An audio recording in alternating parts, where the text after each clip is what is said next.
Good morning everyone. Welcome to TS in the School. Myself Swati Mahavar. Today we start Economics of Class 10th. We start with chapter number 2, Sectors of the Indian Economy. Come to page number 27. In the last video जो हमारा इस chapter का है वो है fourth video. तो fourth video में हम कंप्लीट कर चुके हैं पेज नंबर 26 तक. Now we start page number 27 in this video. Fifth part of this chapter. How to create more employment. More employment कैसे क्रिएट करना चाहिए. एम्प्लॉयमेंट आप लोग समझते हैं काम करना जो होता है जिससे मनी अर्न किया जाता है वो क्या कहलाएगा, एम्प्लॉयमेंट.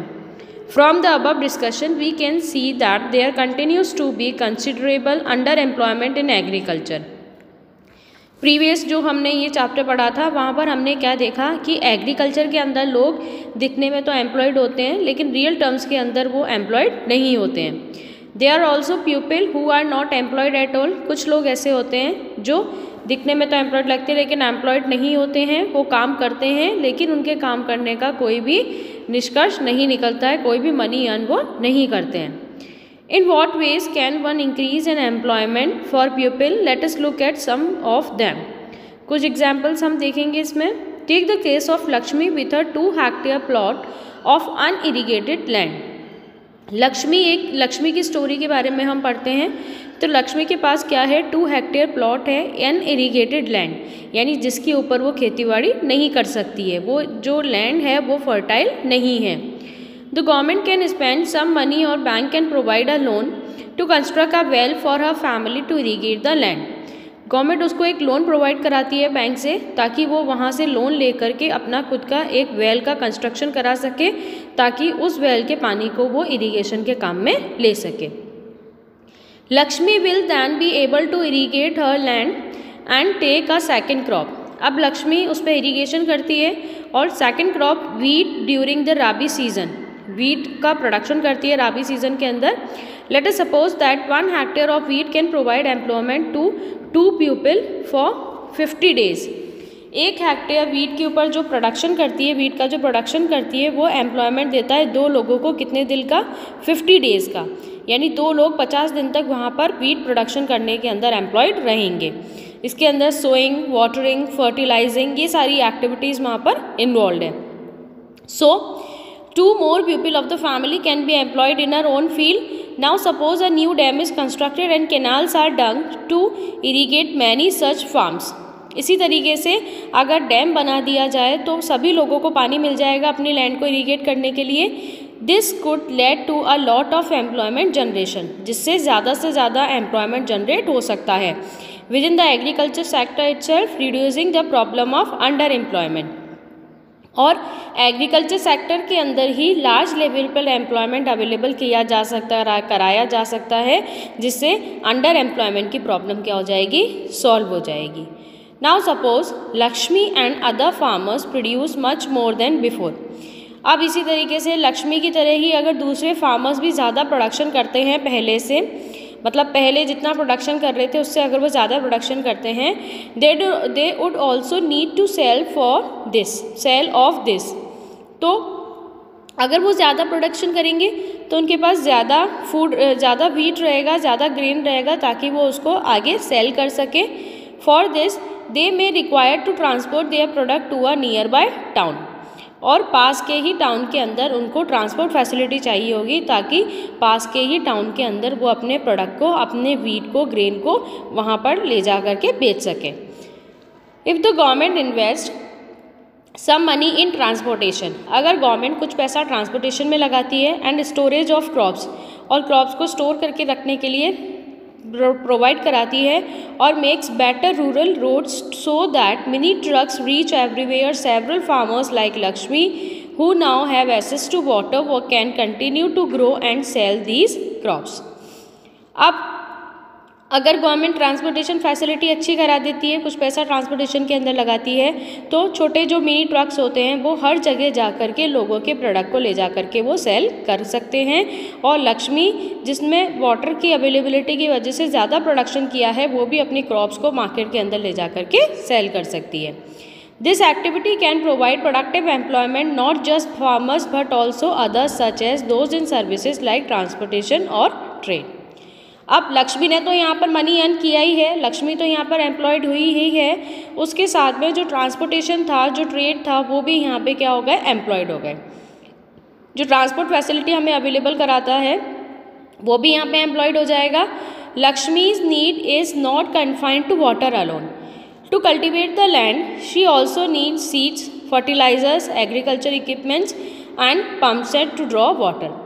अब सिर्फ पानी से ही उसकी सारी ज़रूरतें पूरी नहीं हो सकती है लक्ष्मी की, सिर्फ ऐसा नहीं है कि सिर्फ पानी मिलने से वो प्रोडक्शन कर सकती है। पानी के साथ साथ उसको क्या चाहिए, सीड्स, बीज बोने के लिए चाहिए, फर्टिलाइज़र चाहिए जो उस क्रॉप के अंदर वो लगा सकती है, एग्रीकल्चर इक्विपमेंट्स यानी कि ऐसे औजार उसको चाहिए जिससे वो हार्वेस्टिंग और सोइंग का काम कर सके, and pump set to draw water, और एक पम्प सेट चाहिए ताकि वो ज़मीन के अंदर से पानी निकाल सके। Being a poor farmer she can not afford many of these. अब क्योंकि वो पुअर है तो उसके पास इतना पैसा नहीं है कि वो इतनी सारी फैसिलिटी को खरीद के पैसा खर्च कर सके खरीदने के लिए। So she have to borrow money from money lenders and pay a high interest rate of interest. अब वो क्या करेगी, उसके पास पैसे नहीं है तो जो बिग मनी लेंडर्स होते हैं उनसे वो पैसे लेगी जो उधार पैसे देने का काम करते हैं, और जिसके अगेंस्ट उसको क्या देना पड़ेगा, हाई रेट ऑफ इंटरेस्ट उसको देना पड़ेगा, ज़्यादा ब्याज उसको देना पड़ेगा।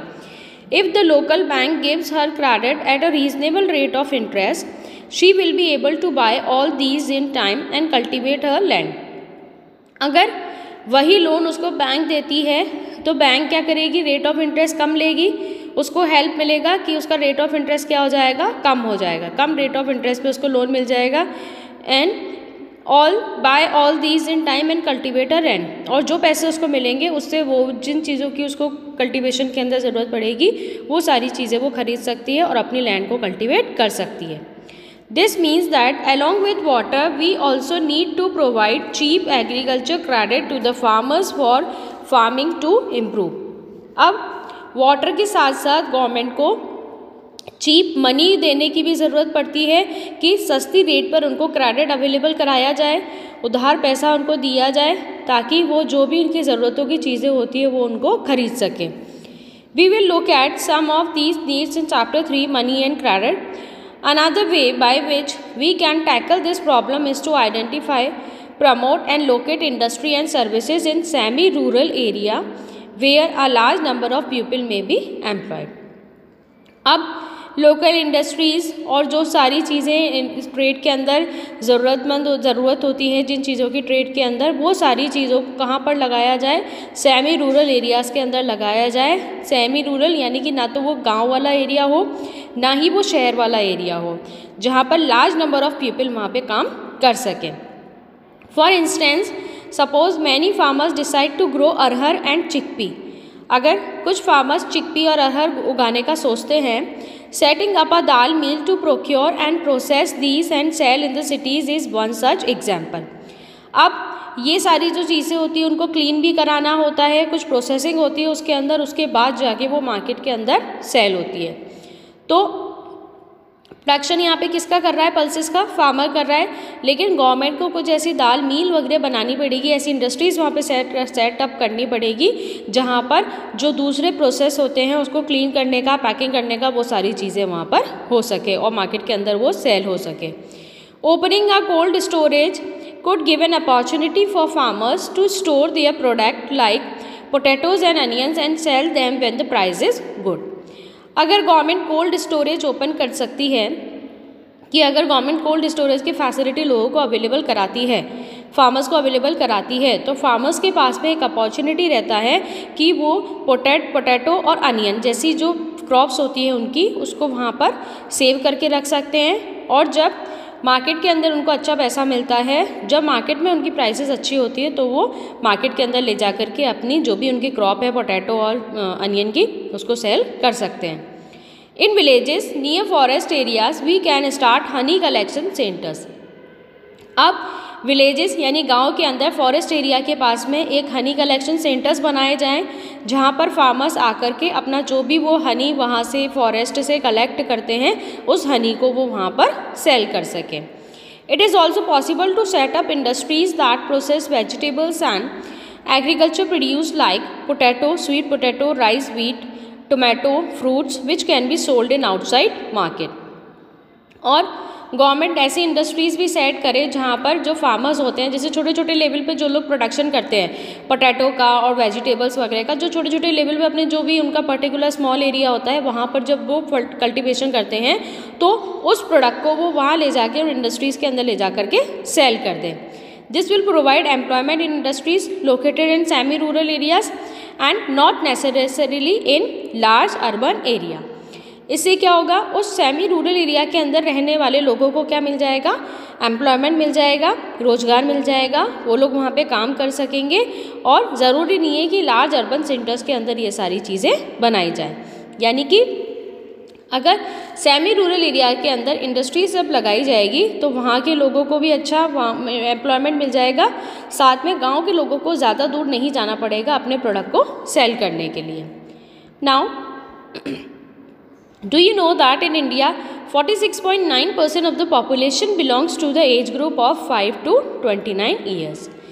इंडिया का 46.9% का जो पॉपुलेशन है वो किस एज ग्रुप के अंदर आता है, 5 to 29 ईयर्स के अंदर आता है। Out of this only about 52% are attending educational institution. अब देखो 46.9% तो किसके अंदर आता है, 5 to 29 ईयर्स के अंदर आता है, जिसमें से सिर्फ 52, किसका 52, 46.9 का 52% लोग ऐसे हैं जो एजुकेशनल इंस्टीट्यूशन अटेंड करते हैं, यानी कि जो लोग पढ़े लिखे होते हैं। The rest are not, they may be at home और many of them may be working as child. ठीक है, बाकी जो बचे हुए हैं, अब इस 52 में से बाकी जो बचे हुए 48, कितने बचे, 48% लोग बचे। तो 48% लोग ऐसे हैं जो घर पर ही रहते हैं और घर के ही काम करते हैं और बचपन से ही वो काम करना शुरू कर देते हैं।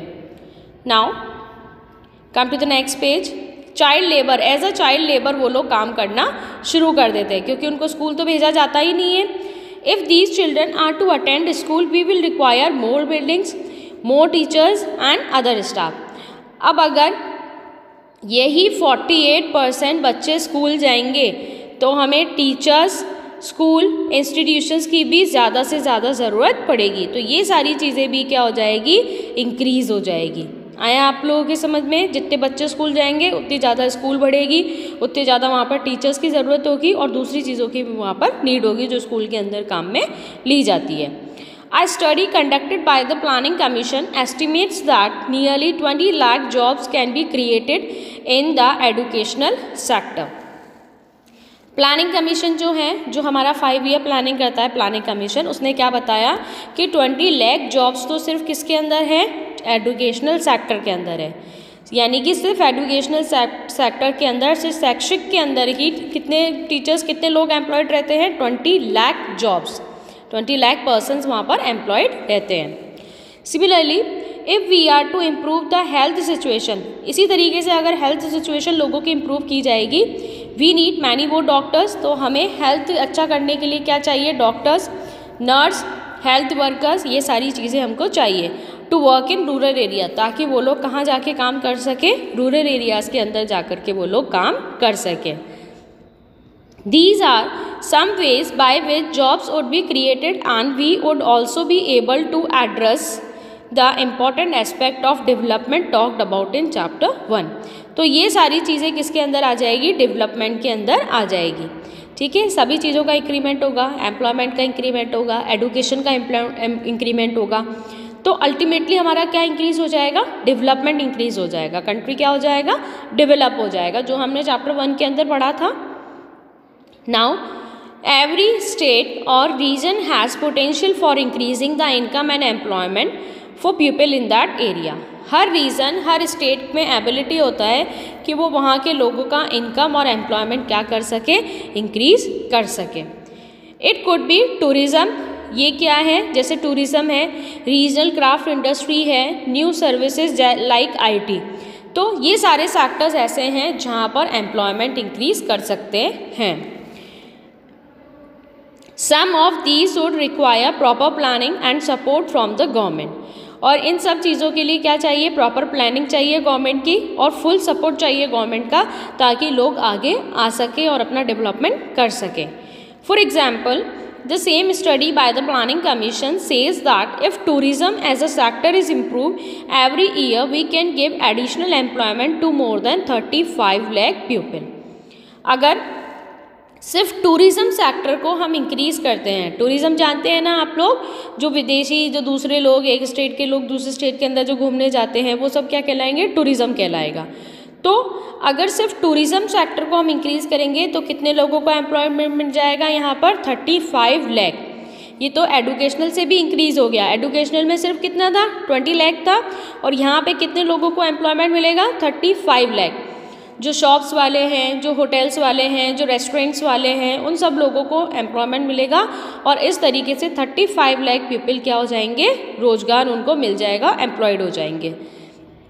We must realize that some of the suggestions discussed above would take a long time to implement. अब ये सारी चीज़ें जो हमने डिस्कस की, इसको इम्प्लीमेंट होने में, रियल फॉर्म में आने में बहुत टाइम लगता है।